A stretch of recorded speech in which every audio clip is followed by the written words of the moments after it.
હવે આજે આપણે ફરીથી એક વખત પ્રમેય 8.9 સમજી અને એના દાખલાઓ જોઈશું. પ્રમેય 8.9 એ આપણને શું બતાવે છે? તો પ્રમેય 8.9 એ આપણને એવું સમજાવે છે કે મધ્યબિંદુ પ્રમેયને શું કહેવાય? તો આપણે જોઈ શકીએ છીએ કે ત્રિકોણ જે છે, બરાબર, એ ત્રિકોણની કોઈ પણ બે બાજુના મધ્યબિંદુ. હવે દાખલા તરીકે મારી પાસે એક ત્રિકોણ છે P Q અને R, બરાબર. તો આ ત્રિકોણની બાજુના બે મધ્યબિંદુ PQ નું મધ્યબિંદુ ધારો કે મારી પાસે A છે, QPR નું મધ્યબિંદુ મારી પાસે ધારો કે B છે.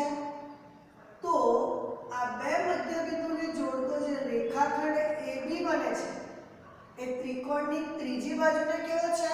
સમાંતર છે. અને ત્રીજી બાજુ કરતા કેવો છે? તો કે અડધો છે.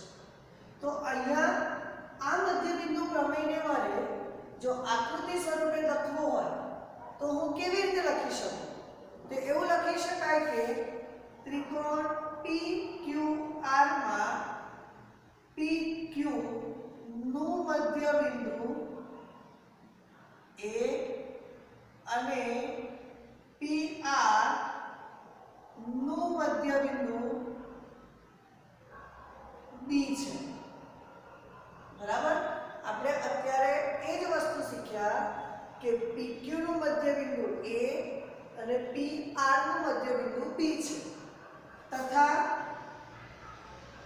A અને B ને જોડતો રેખાખંડ AB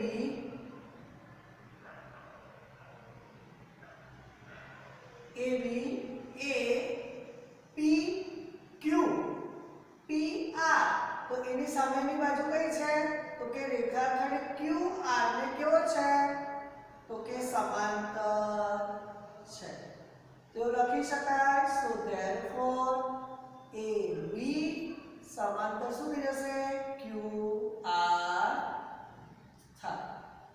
તથા AB નું માપ એ 1/2 QR કરતા હંમેશા કેવું થઈ જશે?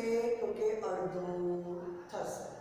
તો આ જે પ્રમેય છે એ પ્રમેયને મધ્યબિંદુ પ્રમેય તરીકે ઓળખી શકાય છે. તથા હજુ જો હું PA અને એના મધ્યબિંદુને જોડું તો કે C અને D, તો આ એક રેખાખંડ જે છે એ રેખાખંડ પણ AB અને QR ને કેવો થશે? સમાંતર થશે. સો therefore CD is equal to 1/4 QR. એટલે આનું મૂલ્ય એ QR કરતા અડધું થશે અને CD નું મૂલ્ય એ QR કરતા ચોથા ભાગનું થશે. તેનો અર્થ એવો લખી શકાય કે AB is equal to 1/2 into QR અને CD is equal to 1/4 into QR.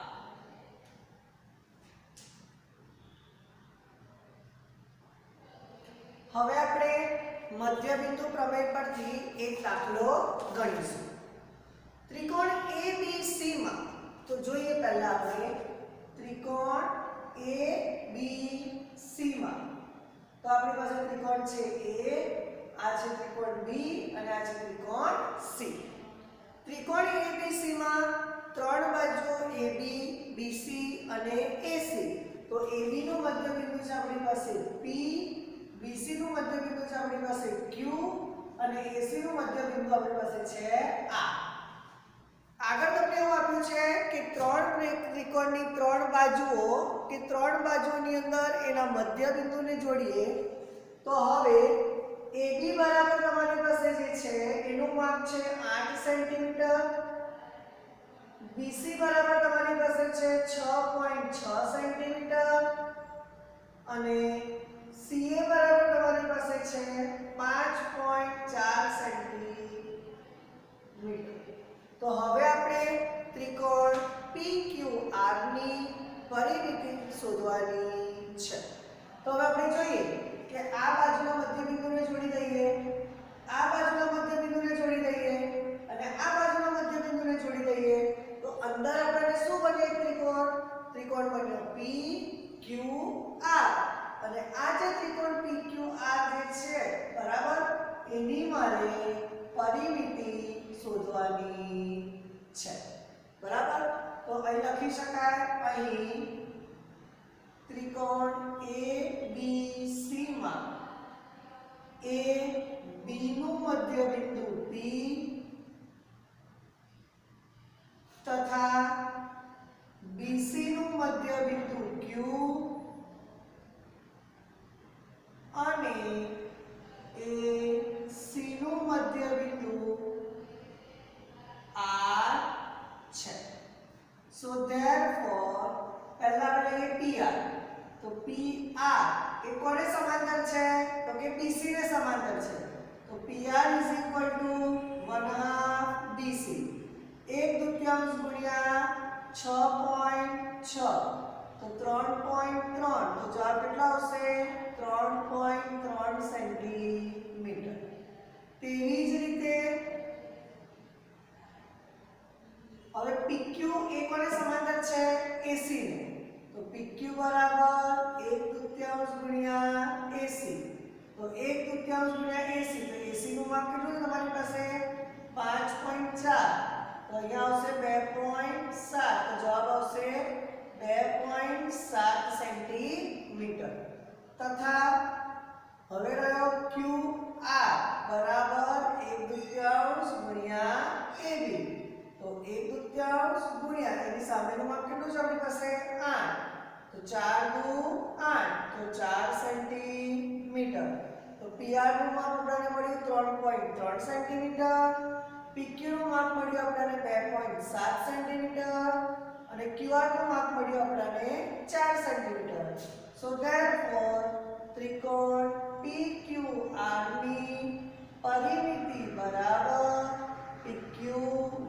QR PR ત્રિકોણની ત્રણેય બાજુના માપનો સરવાળાને ત્રિકોણની પરિમિતિ કહે છે તો અહીં તમે જોઈ શકો છો કે PQ નું માપ આપણને કેટલું મળી ગયું 2.7 વત્તા PR નું માપ 4 વત્તા 3.3 અને તમે જો બધાનો સરવાળો કરશો તો તમારો જવાબ કેટલો આવી જશે 10 સેન્ટીમીટર તો અહીંયા એવું કહેવાય કે ત્રિકોણ જે તમારો PQR જે છે એ ત્રિકોણ ABC ના મધ્ય બિંદુને જોડતા બનતો ત્રિકોણ છે તેથી ત્રિકોણ PQR ની પરિમિતિ બરાબર આપણને કેટલી મળી તો કે 10 સેન્ટીમીટર મળી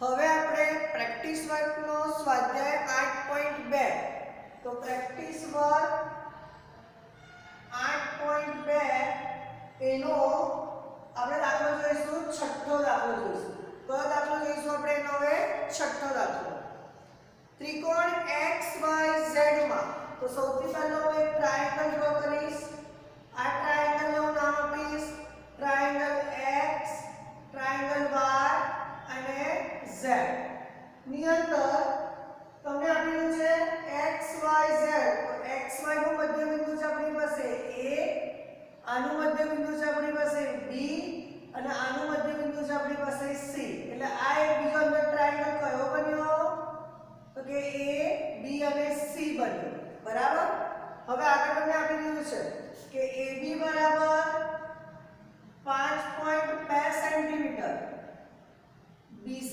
બરાબર તમને આપી દીધું છે અંદર 4.3 સેન્ટીમીટર અને CA બરાબર તમને આપી દીધા છે 6.5 સેન્ટીમીટર બરાબર અને તમારે શોધવાનું શું છે હવે તો કે ત્રિકોણ XYZ ની પરિમિતિ કેટલી એ આપણે શોધવાનું છે અત્યાર સુધી આપણને શું આપેલું હતું તો કે આખી બાજુના માપ આપેલા હતા અને આ બાજુના માપ આપણે શોધવાના હતા જ્યારે અહીંયા એ લોકોએ આપેલું છે આનું માપ કેટલું આપેલું છે 5.2 આનું માપ એ લોકોએ આપ્યું છે 4.3 અને આનું માપ એ લોકોએ આપ્યું છે 6.5 તો હવે આપણે દાખલો ગણીશું કેવી રીતે તો લખી શકાય અહીં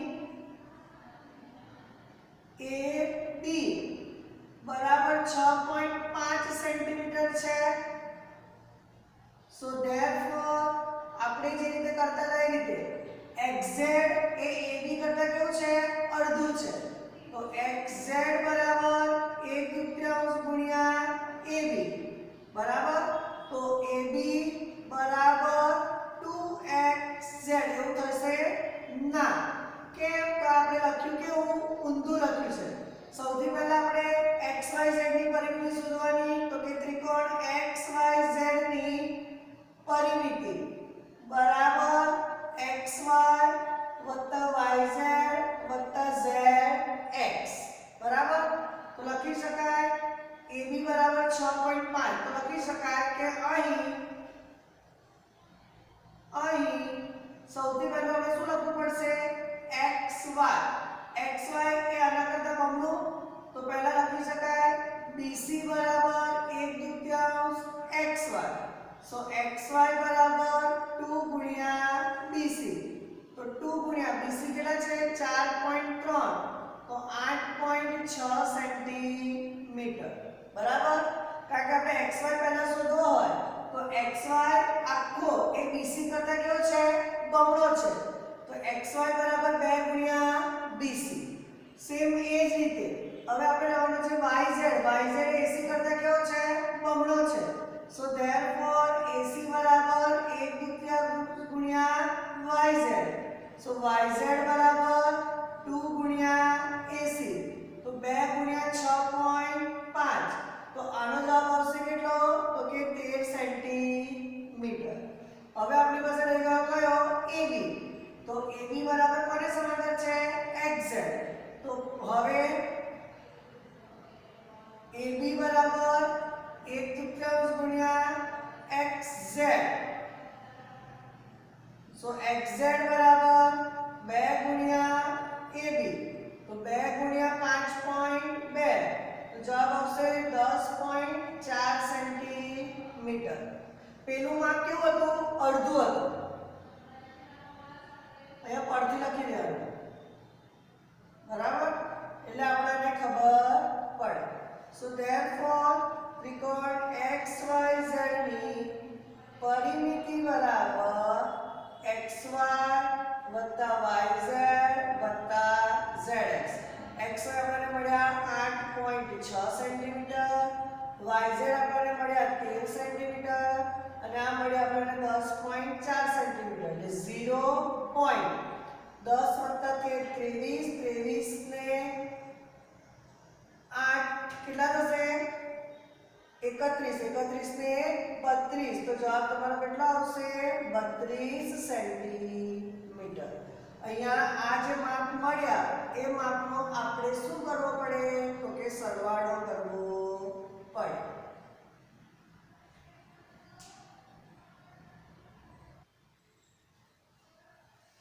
હવે તમારે હોમવર્કની અંદર પ્રેક્ટિસ વર્ક 8.2 નો દાખલા નંબર 7 8 9 કરવાનો છે હોમવર્કની અંદર પ્રેક્ટિસ વર્કનો સ્વાધ્યાય 8.2 નો દાખલા નંબર 7 8 9 કરવાનો છે અને પ્રેક્ટિસ વર્કમાં સ્વાધ્યાય 8 ખરા ખોટા વિકલ્પો ખાલી જગ્યા અને એક માર્ક્સના દાખલા એટલે સ્વાધ્યાય 8 આખું હોમવર્કમાં પ્રેક્ટિસ વર્કનું કરવાનું રહેશે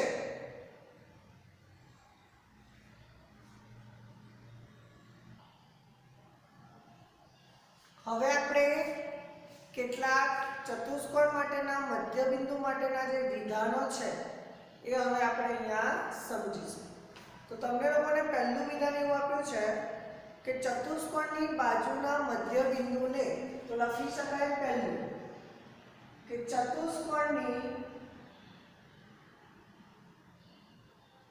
બાજુઓના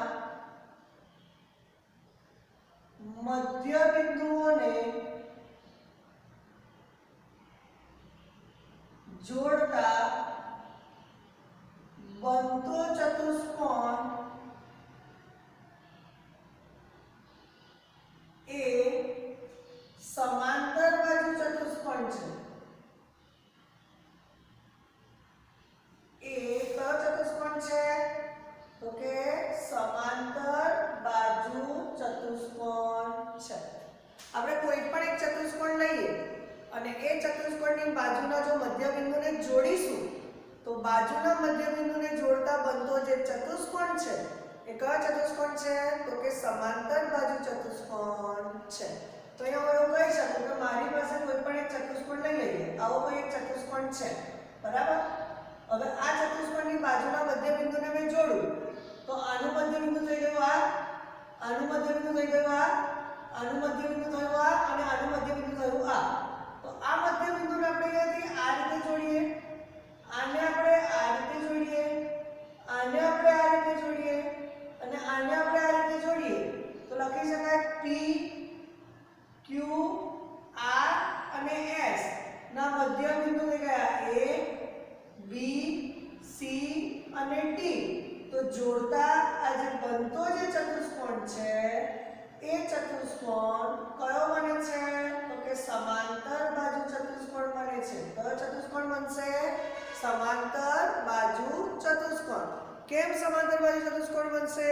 કારણ કે જે ચતુષ્કોણની સામસામેની બાજુઓની પ્રત્યેક જોડ કેવી હોય? સમાંતર. તો એ ચતુષ્કોણને કયો કહેવાય? સમાંતર બાજુ ચતુષ્કોણ કહેવાય. અહીંયા કહેવાય કે AB ને સમાંતર છે CD અને BC ને સમાંતર છે AD. તો આ ચાર બાજુઓ જે છે એ પ્રત્યેક એકબીજાની સમાંતર બાજુઓની જોડ છે. બીજું તમને આપ્યું છે સમાંતર બાજુ ચતુષ્કોણના મધ્ય બિંદુઓને જોડવાથી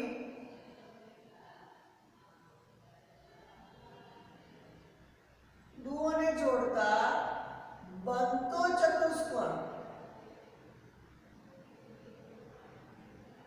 એ પણ કયો ચતુષ્કોણ છે તો કે સમાંતર બાજુ ચતુષ્કોણ છે.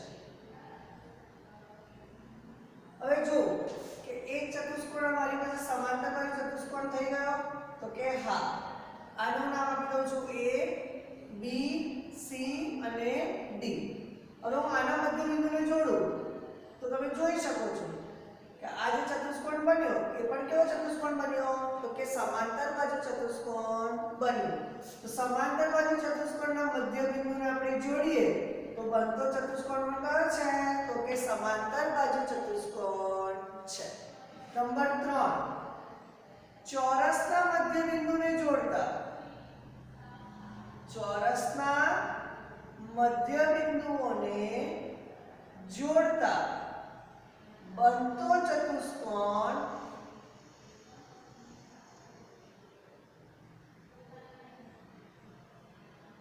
એ કયો છે તો કે ચોરસ છે. કારણ કે ચોરસની ચારે બાજુના માપ કેવા હોય? સરખા. તેની ચારે બાજુના મધ્ય બિંદુને આપણે જોડીશું તો બનતો નવો પણ શું બનશે? ચોરસ. તમે અહીં જોઈ શકો છો કે આ ચોરસ છે મારી પાસે બરાબર.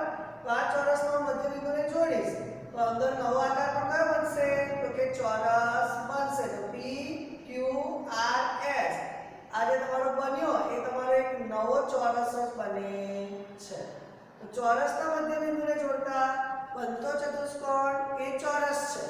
સમાંતર બાજુ ચતુષ્કોણના મધ્ય બિંદુને જોડતા બનતો ચતુષ્કોણ એ સમાંતર બાજુ ચતુષ્કોણ છે. કોઈ પણ ચતુષ્કોણના મધ્ય બિંદુને જોડતા બનતો ચતુષ્કોણ એ સમાંતર બાજુ ચતુષ્કોણ છે. આગળ એવું કહેવાય લંબચોરસ બરાબર. ચોથો નંબર જે છે એ લંબચોરસ. તો કે લંબચોરસના મધ્ય બિંદુને જોડતા લંબચોરસ હોય તો લંબચોરસના મધ્ય બિંદુને જોડતા બનતો ચતુષ્કોણ એ કયો બનશે તો કે સમબાજુ ચતુષ્કોણ છે.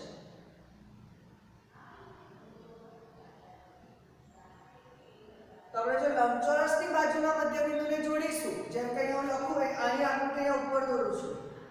આ તમારી પાસે થઈ ગયો એક લંબચોરસ. હવે આ લંબચોરસની બાજુના મધ્ય બિંદુને આપણે અહીંથી જોડીએ બરાબર. તો એ જે ચતુષ્કોણ બનશે એ કયો ચતુષ્કોણ બનશે તો કે સમબાજુ. જેની ચારે ચાર બાજુઓના માપ કેવા હશે તો કે સરખા. તો તમે જોઈ શકો છો આ જે આકૃતિ બની બરાબર એ આકૃતિ કઈ હશે તો કે સમબાજુ ચતુષ્કોણ A B C અને D. એ કોના મધ્ય બિંદુને જોડતા બન્યો તો કે લંબચોરસના મધ્ય બિંદુને જોડતા બન્યો. તો પરીક્ષાની અંદર તમને આ જે ટોપિક છે એ ટોપિક ઓબ્જેક્ટિવ ક્વેશ્ચન્સમાં પૂછાઈ શકે. શામાં પૂછાઈ શકે? ઓબ્જેક્ટિવ ક્વેશ્ચન્સમાં. ખરા ખોટામાં પૂછાય, ખાલી જગ્યામાં પૂછાય અને વિકલ્પોમાં પણ પૂછાઈ શકે. કયા ચતુષ્કોણના મધ્યબિંદુને જોડતા કયો આકાર બને છે એ તમને બધાને જ ખ્યાલ હોવો જોઈએ.